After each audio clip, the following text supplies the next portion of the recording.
The other thing to understand is that when cancer cells divide,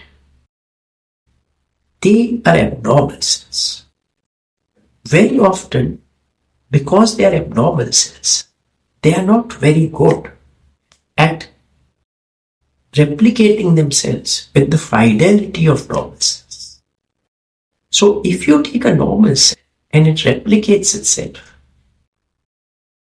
the new cell, which is the replica of the old, is a 99.99999% replica of the original. Everything has the error rate in the replication of cancer cells is high.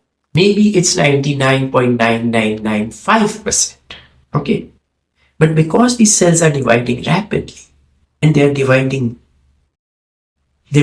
millions of times by the time you see a tumor, that 99.995% is actually compounding an error each time. So over millions of divisions, if the tumor has a lot of heterogeneity, every cell in a cancer cell is quite dissimilar from each other compared to a similar number of cells in normal tissue. This is also a problem because something that will work against cancer cells may work for a subset of cells but not work for another subset of cells because there's heterogeneity in the tumor.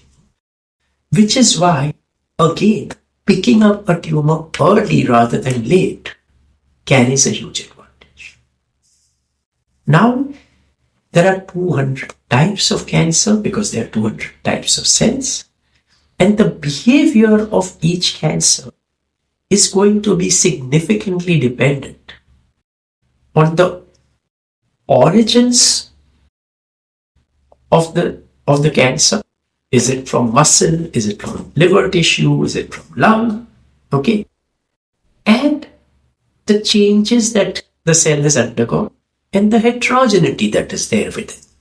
So within lung cancer or within liver cancer, there's a certain amount that we can characterize, but there's a lot that we can't characterize, which is the heterogeneity in the disease. And therefore your outcome, to a very large extent, is also dependent on how your disease is going to behave.